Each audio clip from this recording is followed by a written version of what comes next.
জালালি কবুতরের নাম অনেকেই শুনেছেন। 1301 সালে ইসলাম প্রচারে ইয়েমেন থেকে হযরত শাহজালাল রহমতুল্লাহ আলাই ভারতের দিল্লিতে আসে। আর এই সাইডে আমি লক্ষ্য করে দেখলাম যে তিনটা হাড়ি আছে এই জায়গায়। হাড়িগুলো অনেক বড় বড় পিতলের হাড়ি, অনেক অনেক আগের হাড়ি।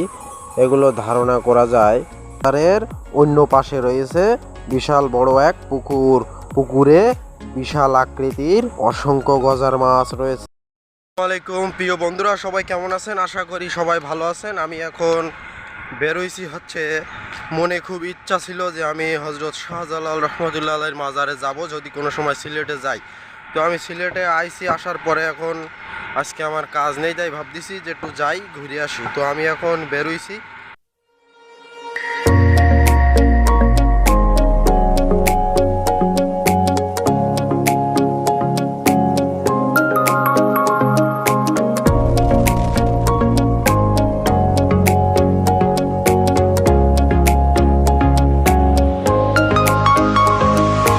প্রিয় বন্ধুরা, আপনারা যদি আমার চ্যানেলে নতুন হয়ে থাকেন তাহলে আমার চ্যানেলটা সাবস্ক্রাইব করে পাশে থাকা বেল আইকনটা বাজিয়ে আমার পাশেই থাকবেন। মেঠো পথ ধরে চা বাগানের ভেতর দিয়ে আমরা চলে আইছি শহরের ভেতরে। আমাদের গাড়িটা রিজার্ভ করা ছিল, এই জন্য আমরা সরাসরি চলে আইছি। আপনারা যদি বাসে আসেন তাহলে আপনারা বাসে সরাসরি সিলেট শহরে এসে হুমায়ুন চত্বরে নামবেন। হুমায়ুন চত্বরে নামার পরে ওই জায়গার থেকে মাহিন্দ্রা পাবেন, সিএনজি পাবেন। মাত্র 30 টাকা ভাড়া নেবে, আপনার মাজারের গেটের সামনে নামাই দেবে। প্রিয় দর্শক, আপনারা দেখতে পাচ্ছেন যে মাজারের সামনে অসংখ্য দোকান, সেখানে আপনি পেয়ে যাবেন তসবি, জায়নামাজ, আতর, আরও ইত্যাদি ইত্যাদি।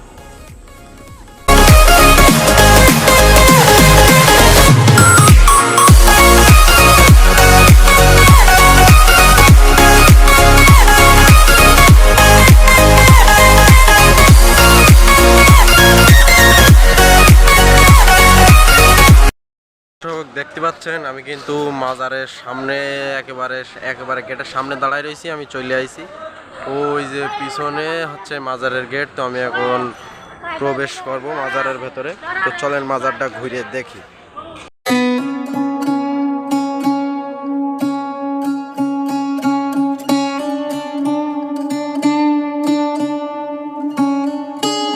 হযরত শাহজালাল রহমতুল্লাহ আলাই ভারতীয় উপমহাদেশের বিখ্যাত সুফি দরবেশ।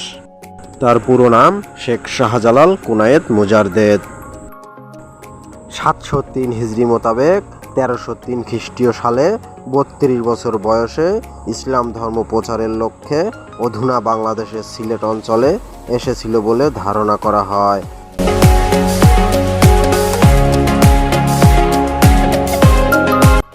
জালালি কবুতরের নাম অনেকেই শুনেছেন। 1301 সালে ইসলাম প্রচারে ইয়েমেন থেকে হযরত শাহজালাল রহমতুল্লাহ আলাই ভারতের দিল্লিতে আসে। সেখানকার অলি নিজামুদ্দিন আউলিয়া রহমতুল্লাহ আলাই শাহজালাল রহমতুল্লাহ আলাইয়ের আধ্যাত্মিক শক্তিতে মুগ্ধ হয়ে তাকে নীল ও কালো রঙের এক জোড়া কবুতর উপহার দেয়। হযরত শাহজালাল রহমতুল্লাহ আলাই 360 জন আউলিয়া নিয়ে 1303 সালে তৎকালীন আসামের অন্তর্ভুক্ত সিলেট জয় করে উড়িয়ে দিয়েছিল সেই কবুতর জোড়া। শাহজালালের সঙ্গী এই কবুতর বংশধরেরা জালালি কৈতন নামেই পরিচিত।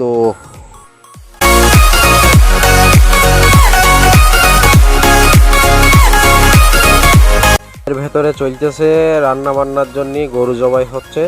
আর এই সাইডে আমি লক্ষ্য করে দেখলাম যে তিনটা হাড়ি আছে এই জায়গায়। হাড়িগুলো অনেক বড় বড় পিতলের হাড়ি, অনেক অনেক আগের হাড়ি। এগুলো ধারণা করা যায় 1300 সালের দিকে এই হাড়িগুলো এই জায়গায় আনা হয়।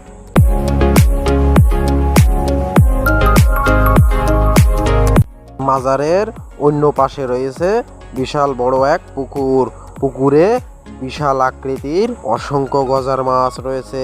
প্রতিদিন এই মাছ দেখতে দূর দূরান্ততে নানা শ্রেণী পেশার অসংখ্য মানুষ ছুটে আসেন এই মাজারে। গজার মাছের জন্য পুকুরটির স্থানে লেগে থাকে হাজারো মানুষের ভিড়। পুকুরের পাশেই দোয়া হচ্ছে সিন্নি। সবাই হট্টাহট্টি করতেছে সিন্নি নেওয়ার জন্য। সিরিয়ালে এক এক করে সিন্নি নেওয়ার জন্য সবাই ব্যস্ত।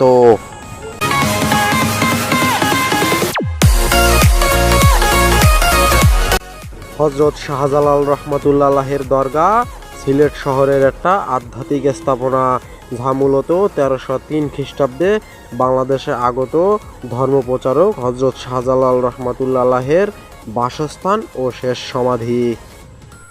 এই দরগা সিলেট শহরের উত্তর প্রান্তে একটা টিলার ওপরে অবস্থিত। কারো কারো মতে সিলেট ভূমির মুসলিম সভ্যতা ও ধর্মমত এই দরগাকে কেন্দ্র করে প্রচার লাভ করে।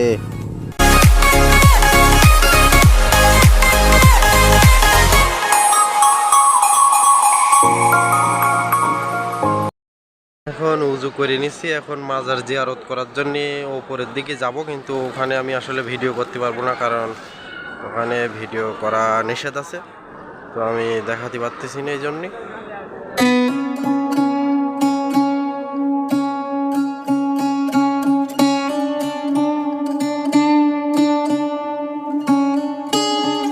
প্রিয় দর্শক, বাজারের অপর পাশে, ঠিক অপর পাশেই রয়েছে হচ্ছে গোরস্থান, যে গোরস্থানে কয়েকশো কবরস্থান এখানে আছে। আমি দেখলাম লক্ষ্য করে যে কয়েকশো কবর হবে, 500-র উপরে কবর এখানে আছে। এরা আসলে অনেক সৌভাগ্যবান যে একজন আল্লাহর ওলির পাশে তারা শায়িত হতে পেরেছে।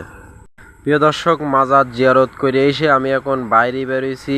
আত্মার ভেতরে আমি অন্যরকম একটা শান্তি লাভ করতেছি, মানে অন্যরকম একটা শান্তি অনুভব করতেছি, যে আমার ভেতরে খুব একটা ভালো লাগা কাজ করতেছে। তো আপনারা আসবেন, ভালো লাগবে।